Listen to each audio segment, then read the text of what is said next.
최근에 코로나 때문에 서울 지하철에서 있던 사건을 어떤 글을 쓰는 사람이 편지에 기고하는 것을 이렇게 읽어본 적이 있습니다. 요새 서울 지하철은 마스크를 써야 지하철을 탈 수 있도록 했습니다. 그렇기 때문에 그 마스크를 다 써서 지하철을 타는데 어떤 나이 많으신 어르신 한 분이 지하철을 탔는데 딴 사람들은 다 마스크를 했는데 그 어르신은 마스크를 하지 않았어요. 봤더니 이제 노인들이 앉는 좌석이 있지 않습니까? 지하철에. 그럼 노인들이 앉는 좌석에 가서 이렇게 앉으니까 지하철에 옆에 탔던 사람이 노인석인데도 불구하고 어떤 아주머니 한 분이 그 옆에 탔던 것 같아요. 마스크를 하지 않고 그 노인이 거기에 이렇게 앉으니까 그 옆에 있는 아주머니가 마스크를 하지 않은 거에 대해서 좀 두려움이 있었는지 일어나서 옆으로 피해 갔습니다. 그리고 거기에 할아버지 한 분이 마스크를 쓰지 않고 있으니까 어떤 남자 한 분이 그 할아버지에 대해서 뭐라고 하는 거예요. 할아버지, 지금 어느 때인데 마스크도 쓰지 않고 지금 이 지하철을 타고 그러십니까? 이렇게 얘기를 했어요. 그랬더니 그 할아버지가 나이가 이래봐도 건강해. 감기 한번 걸리지 않았어. 마스크 나는 안 써도 돼. 그렇게 얘기를 했어요. 그랬더니 옆에 있던 그 남자가 더 막 뭐라고 그러는 거예요. 그게 말이나 되는 소리입니까? 지금 시국이 언제인데, 그 개인적인 생각을 갖고 살면 안 됩니다. 지금은 단체적인 행동을 해야지 하고 그 할아버지를 막 호통을 치고 그 지하철에서 뭐라고 그랬어요. 그것을 보고 있었던 어떤 그 아가씨 한 분이 조용히 자기 핸드백에서 마스크 하나 새 거 몇 개 이렇게 갖고 다니는 것 같아요. 새 거 하나를 이렇게 골라갖고 할아버지 이거 쓰세요 하고 이렇게 주었습니다. 그리고 그 사건은 끝났습니다. 근데 그것을 옆에서 보고 있던 어떤 기자 하나가 신문에다가 글을 이렇게 기고하는 것을 쭉 썼습니다. 단순한 얘기인 것인지 모르지만 이 세상의 모든 삶이 거기에 담겨져 있습니다. 어떤 사람이 마스크를 쓰지 않았습니다. 잘못한 것이죠. 잘못한 거예요. 그럼 이제 세 사람의 종류가 항상 있습니다. 잘못한 거에 대해서 상관하지 않고 피하고 살아가는 인생들이 있습니다. 저 사람이 어떻게 했든 말든 내가 저 옆에 있다가는 오히려 나도 혹시라도 옮길지 모르니까 일단 피하고 보자. 관여하지 않고 인생을 살겠다 하고 살아가는 사람이 있고요. 두 번째는 잘못한 거에 대해서 막 호통을 치고 뭐라고 그러고 그러는 사람이 있어요. 호통을 치고. 세 번째 종류의 사람이 있습니다. 호통치고 뭐라고 하지 않고 내가 가진 것을 어떻게 해요? 그에게 줌으로 말미암아 어떻게 보면 마스크 한 장이 그렇게 몇천 원 되지도 않고 몇백 원 되지도 않는 것을 내가 갖고 있는 거 그 사람이 줌으로 말미암아 모든 상황을 다 종료시키는 사람이 있습니다. 한번 물어보세요. 여러분들은 어떤 사람입니까? 누가 무엇인가 잘못한 것을 보면 피하고 난 저런 사람하고는 상관 안 하고 살아. 인생을 피하고 살아가는 사람입니까? 아니면 옆에서 잘못한 것을 갖고 가만히 있지 못하고 꼭 뭐라고 해야 속이 후련하고 그 사람이 잘못한 것을 변명을 하면은 계속 더 뭐라고 하는 사람입니까? 아니면은 상황을 딱 보고 내가 조금이라도 도와줄 것, 희생할 것이 있으면 이 환경이 조용해지겠구나 하고 자기가 가진 것을 이렇게 나누고 희생하고 베풀어서 상황을 종료시키는 사람입니까? 여러분은 어떤 사람입니까? 아마 여러분들은 나름대로 나는 어떤 사람인가 하는 것을 알고 있을 것입니다. 아니, 어떤 사람들은 나는 세 번째 사람이지 하고 늘 자신만만하게 살아가는 사람들도 있을지 모릅니다. 그러나 우리는 이 이야기를 통해서 세상을 살아가는 사람들의 삶의 스타일을 우리가 알 수가 있습니다. 우리가 어떻게 살아가는 것이 바람직할까요? 대부분 첫 번째, 두 번째 스타일로 살아가고 있습니다. 내가 봤을 때 90% 이상은 사람들이 그렇게 살아가고 있습니다. 그러나 우리가 궁극적으로 살아야 될 것은 뭘까요? 누가 잘못을 해왔을 때 그게 옳으니 그르니 따지고 그 사람이 무슨 변명을 하면 더 큰 소리를 치고 그 안에서 내 의로움을 이렇게 얘기하는 것이 과연 옳은 것이냐? 절대로 그렇게 생각하지 않습니다. 이 세상을 행복하게 만드는 것은 세 번째 사람입니다. 그렇죠? 여러분들 신앙생활을 하는 사람은 어떻게 살아야 될까요? 첫 번째로 살아야 될까요? 두 번째로 살아야 될까요? 세 번째로 살아야 될까요? 신앙생활을 하는 사람들은 작은 것 하나라도 내가 뭔가 도와주면 이 환경이 행복해지겠구나 하는 그 생각들을 늘 갖고 살아가는 사람이 돼야 되는 것이죠. 욥의 고난을 얘기를 합니다. 욥이 지금 고난을 당했습니다. 근데 옆에 있는 친구들은 어떤 친구들이냐면 두 번째 친구들입니다. 두 번째들. 여기 세회 친구들은 늘 와서 얘기를 하는 것이 무엇이냐면 핵심은 그겁니다. 욥이 잘못했다는 겁니다. 욥이 이렇게 고난을 당하는 것은 욥이 죄가 있기 때문이라고 계속 그들은 얘기하고 있고, 욥은 한결같이 얘기하는 것이 뭐냐면 나는 죄가 없다. 내가 죄진 적이 없다. 이렇게 얘기를 합니다. 그러자 이 친구들이 그 얘기를 듣고 나서 그렇지, 욥은 죄가 없는데 왜 고난을 당하지? 이상하다. 이런 죄를 짓지 않았어도 어떻게 하나님이 고난을 주시지? 이런 쪽으로 해서 물러나지 않고 더 논리적으로 더 강한 어투로, 심지어는 잊지도 않은 죄까지 막 얘기해가면서 욥을 공격하기 시작합니다. 이들이 공격하는 이유는 뭘까요? 욥을 어떻게 하든지 내 생각과 이론을 갖고 꺾어서 내 이론이 많다는 것을 온 세상에 증거하고 싶은 욕망이 있죠. 인간에겐 그런 욕망이 있습니다. 무엇이 있습니까? 예를 들어서 내가 어떤 사람이 잘못에 대해서 당신 이렇게 해서 잘못했어 라고 얘기했는데 그 사람이 그것을 듣지 않고 아니야, 나는 잘못이 없어 하고 막 변명을 하면 그 다음 우리는 어떻게 나올까요? 더 센 어투로 얘기합니다. 그리고 10년 전, 15년 전 죄까지 다 들추어갖고, 심지어는 그가 지나가다가 실수한 말 하나도 부풀려갖고 너 그때 이런 얘기 하지 않았어? 그때 이런 일을 하지 않았어? 하면서 더 센 어투로 상대방의 잘못한 것을 공격하는 것이 인간의 습관입니다. 나는 아닙니다 라고 얘기할지 모르지만 인간들은 다 그런 악한 속성들이 다 있고, 그 악한 속성을 악하다고 생각하지 않고 어떻게 생각하느냐 하면 의롭다고 생각합니다. 왜 의롭다고 생각할까요? 우린 선악과를 따먹어서 항상 내가 선이고 상대방이 악입니다. 내가 무슨 말을 했는데 저쪽에서 그 얘기에 대해서 반대 의견을 하면 나는 더 큰 소리, 더 큰 오적, 더 큰 분노를 갖고 얘기를 해서 상대방을 꺾어야 속이 후련한 것이 우리의 죄악된 그 본성에서 나타나는 아주 잘못된 것입니다. 오늘 이 세 친구들도 어떻게 하고 있습니까? 그렇게 계속 공격을 하고 있습니다. 욥도 알지 못했습니다. 내가 무슨 죄를 지은 것도 아닌데 하나님이 나에게 이런 한꺼번에 고통과 어려움을 주는 거에 대해서 욥도 그 답을 찾지를 못하는데, 옆에 있는 친구들은 계속 이유는 하나입니다.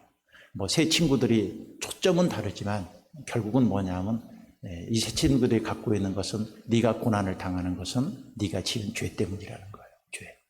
오늘 엘리바스라는 사람이 또 이제 욥을 공격하기 시작하는데 그는 없는 죄까지 다 끌어내립니다. 여기 보면은 22장을 한번 보십시오.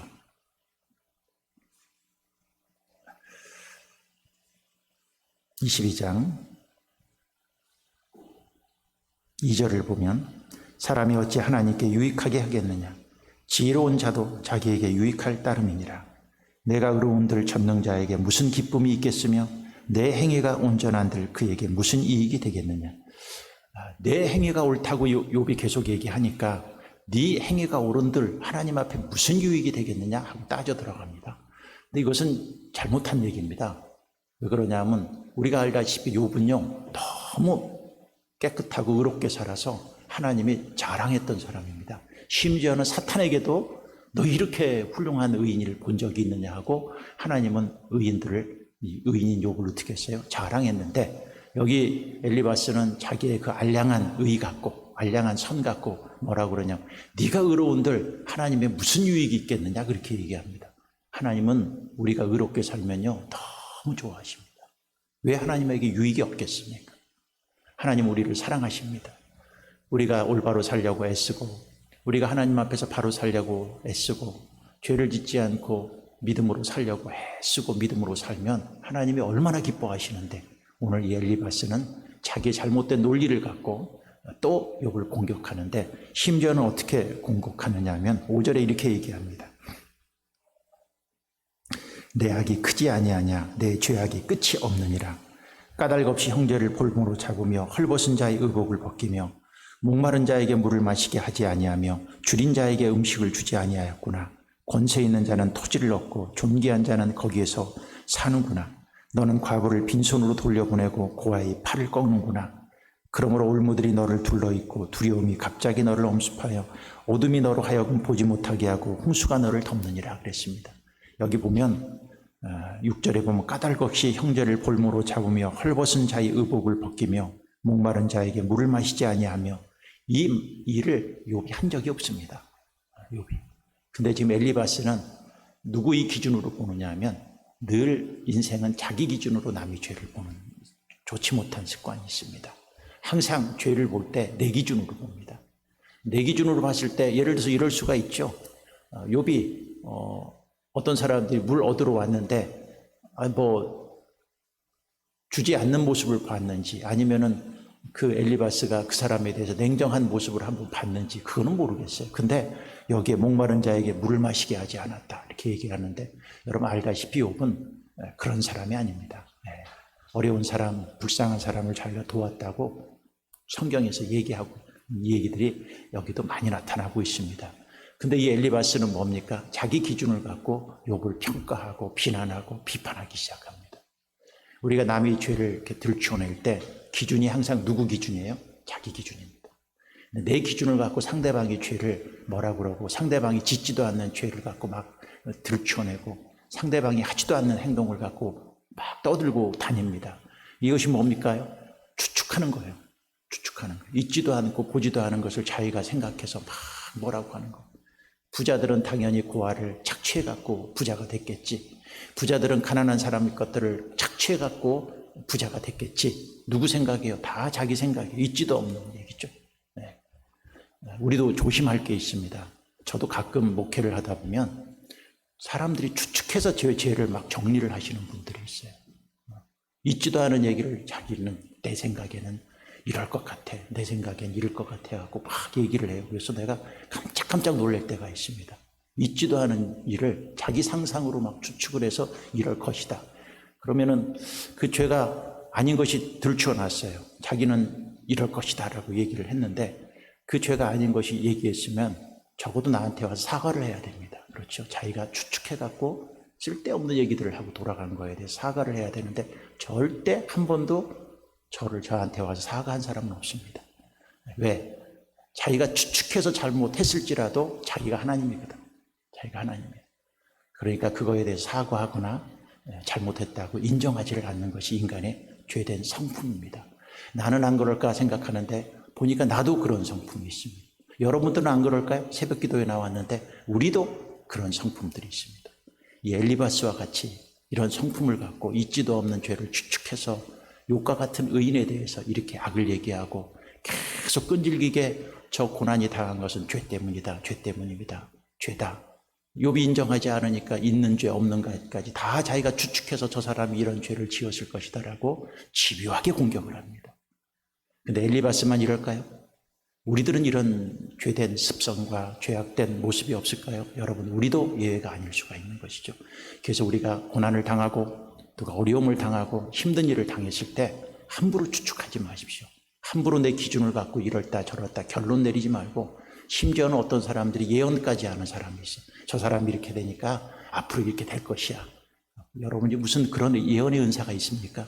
우리 인생은 누가 주관을 하고 있어요? 하나님이 주관하고 있습니다. 그 하나님의 주권과 하나님의 인생 속에서 우리가 인생을 볼 줄 알아야지 함부로 내가 판단하고 함부로 예측하고 함부로 추측하고 함부로 예언까지 하고 나중에 보면 아무것도 자기 뜻대로 이루어진 것이 아닌데도 불구하고 그거에 대해서 내가 잘못했구나 하고 인정하지 않는 우리의 죄악된 모습이 이 친구들의 모습들을 통해서 우리도 볼 수 있죠. 그래서 우리가 항상 겸손해야 됩니다. 이 친구들이 하는 얘기가 그러면 다 틀린 얘기냐? 다 틀린 얘기는 아닙니다. 맞는 얘기입니다. 근데 이 친구들이 알지 못하는 게 있습니다. 알지 못하는 것. 이 친구들이 아는 거, 확실히 아는 게 있습니다. 그것은 뭐예요? 죄인들은 반드시 하나님이 고난을 주고 심판을 할 것이다. 이거는 확실히 압니다. 그래갖고 계속 얘기하는 게 뭐냐면 너 하나님하고 화목해라. 너 하나님 앞에 돌아와라.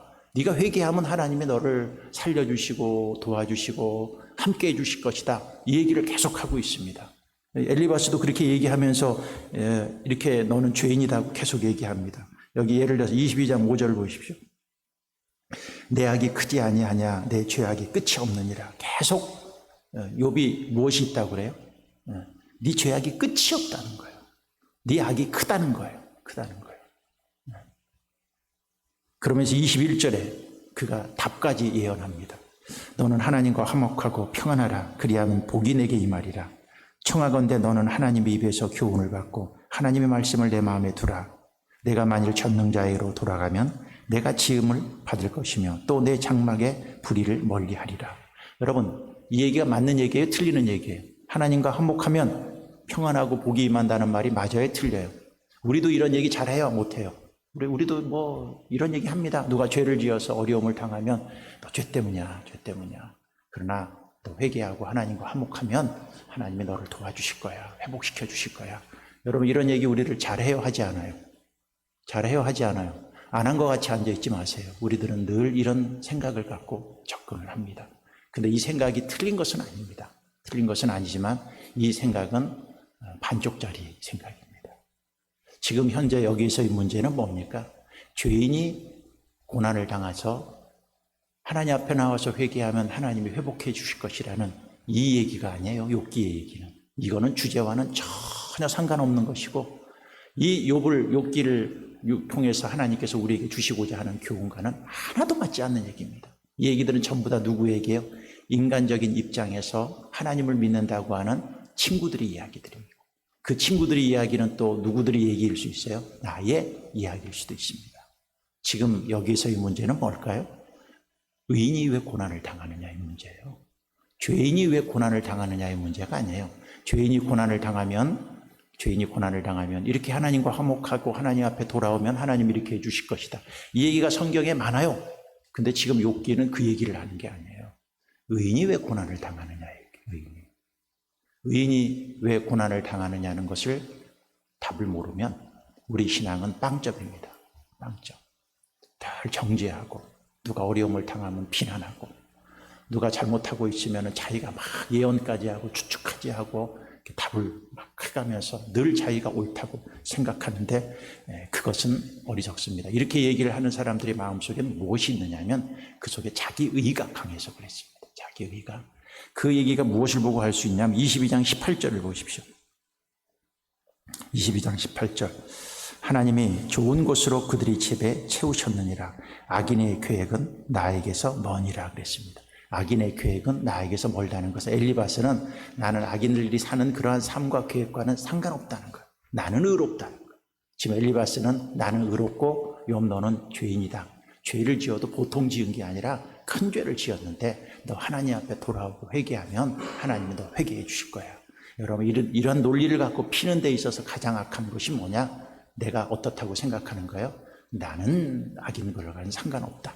쉽게 말해서 엘리바스는 나는 의인이라는 거예요. 나는 의인. 남에 대해서 이러쿵저러쿵 얘기가 많은 사람들의 그 밑바닥에 무엇이 깔려 있을까요? 나는 옳다는 거예요. 너는 잘못했다는 것이죠. 그러나 계속 우리가 이 이야기를 갖고 갑니다. 욥은 결국은 친구들이 얘기하는 아무 상관없습니다. 23장으로 넘어가면 23장 2절을 보면 오늘도 내게 반항하는 마음과 근심이 있나니 내가 받는 재앙이 탄식보다 무거움이라. 반항하는 마음과 근심하는 마음이 있다는 건 뭐냐면 친구들이 계속 얘기를 하는데 그 얘기가 자기 귀엔 하나도 안 들어오고 뭐예요? 반항하는 마음만 있다는 것입니다. 네. 그리고 그는 이렇게도 얘기하고 있습니다.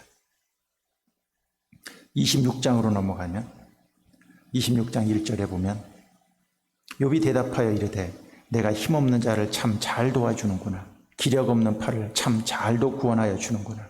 지혜 없는 자를 참 잘도 가르치는구나. 큰 지식을 참 잘도 자랑하는구나. 이것은 뭐예요? 지금 친구들이 그 지식과 옳은 소리를 갖고 얘기를 욥한테 해줬는데 욥에게는 뭐예요? 그래 니네들 잘났다 이거예요. 그래 니네들 잘났어. 참 니네들 똑똑해서 네가 알고 있는 지식 갖고 나에 대해서 뭐 이러쿵저러쿵 얘기를 하고 자랑하고 그러는데 이거는 뭐예요? 욥에게 있어서는 아무런 위로도 되지 않고 욥에게 있어서는 아무런 대답도 되지 않아요. 대답도. 우리도 조심해야 됩니다. 함부로 얘기하는 것도 조심해야 됩니다. 어떤 사람이 죄를 지어서 고난을 당할 수도 있지만 어떤 사람들은 죄를 짓지 않았어도 하나님 앞에 고난을 당할 수 있습니다. 있어요. 그러니까 우리가 함부로 얘기해갖고 그 사람이 이렇군 저렇군 추측하고 함부로 판단하고 그 사람에 대해서 예언까지 하고 이렇게까지 할 수는 없습니다. 물론 죄를 지어서 책망을 당할 부분들이 우리 신앙생활에서 분명히 있죠. 두 가지를 알아야 됩니다. 하나님은 궁극적으로 죄를 지은 사람들을 고난을 주고 고통을 주지만 그 사람이 미워서가 아니라 그 사람을 사랑해서입니다. 사랑해서. 그렇죠? 그러니까 미움의 감정을 갖고 우리들도 똑같이 누가 죄를 지었을 때 심판과 공의 입장 속에서만 그 사람들을 판단하고 얘기를 절대 하면 안 됩니다. 근본적으로 하나님의 마음은 왜 그를 책망할까요? 결국 그 책망을 통해서 그를 돌이키고 그를 사랑하고 그를 긍휼히 여겨서 살려주려고 하는 그 마음이 있는 거예요. 그러니까 하나님의 심판은요, 하나님의 공의는 동기이지 과정이지 결론이 아니에요. 근데 우리들은 어떤 사람이냐면요, 우리가 하나님이기 때문에 무슨 생각을 하느냐면 누가 죄를 지으면요, 우리가 공의를 결론으로 여겨버려요. 너는 죄를 지었으니까 하나님 앞에 이런 당연한 심판을 받아야 돼, 이렇게까지만 얘기합니다. 그것만 있어요. 우리 그 결론만 있어요. 근데 하나님은 그렇지 않아요. 너는 죄를 지었어. 그래서 내가 나한테 회초리를 갖고 맞기는 맞지만 그러나 내가 너를 살리고 긍휼히 여겨서 너를 하나님이 축복해 주실 거야. 하나님의 결론은 그건데 우리는 결론이 뭐예요? 누가 잘못하면은 공의에서 딱 끝내버리고 맙니다. 그리고 자기가 무슨 하나님인 양 얘기를 하고 아까 엘리바스처럼 나는 죄하고는 관계가 없다고 자기는 의롭다고 늘 생각하는데 이것은 하나님 앞에 진짜 잘못하는 죄악들입니다. 그리고 알아야 될 게 있어요. 의인이 왜 고난을 받느냐? 이 문제는 제가 자주 얘기합니다. 욥기에서 다루고 해야 되는 중요한 주제이니까. 의인이 왜 고난을 당하느냐? 하나님을 더 깊이 알게끔 하기 위해서. 하나님을 더 깊이 알게. 욥이 당하는 구원은 그래서 어떻게 결론을 내리자면 하나님을 더 깊이 알아집니다. 두 번째 의인이 당하는 고난이 있습니다. 그것은 뭐냐면 예수님이십니다. 예수님은 죄가 없으십니다. 근데 그가 의인인데 십자가에서 고난을 당했습니다.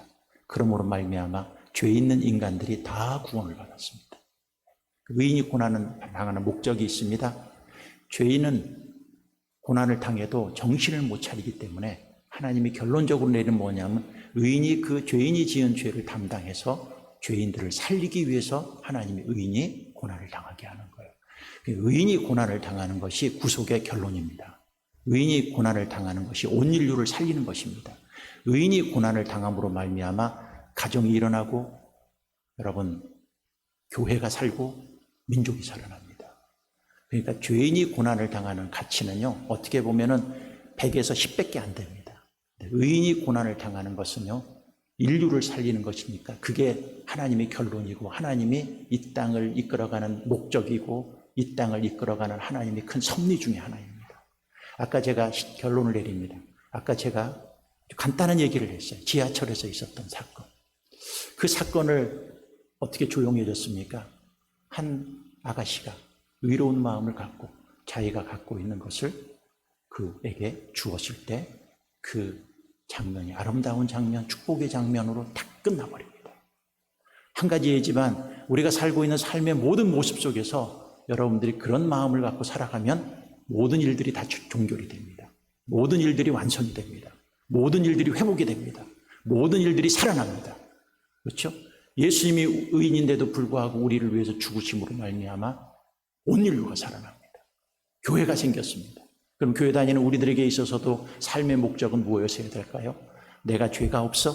그러면 죄인을 책망하라고 하나님이 나에게 의의를 준 것이 아니라 내가 의로울수록 누가 죄를 지으면 그 사람을 위해서 내가 희생할 것이 뭘까? 그 사람을 위해서 내가 중보해 줄 것이 뭘까?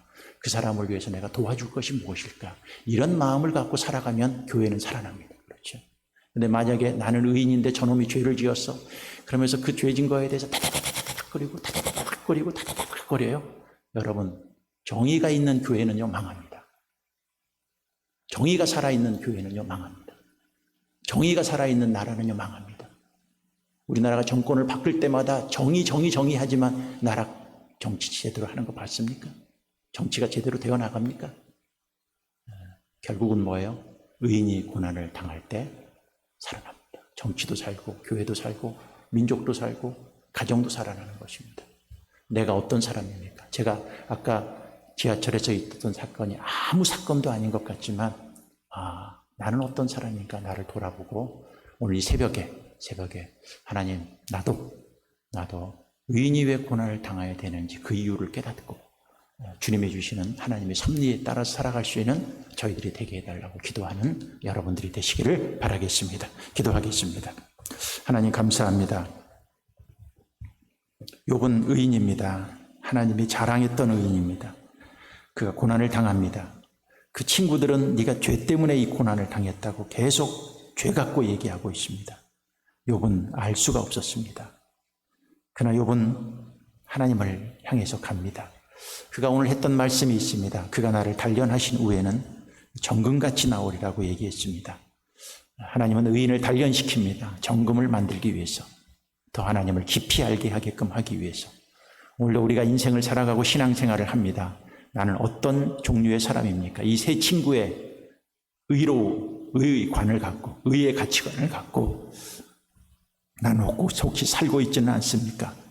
만약에 그렇다면 용서해 주시옵시고 이 친구들처럼 살아가는 어리석은 인생이 아니라 하나님이 심오한 뜻을 깨닫고 그 뜻에 순종하며 나아갈 수 있는 거룩한 주의 백성으로 축복해 주시옵소서.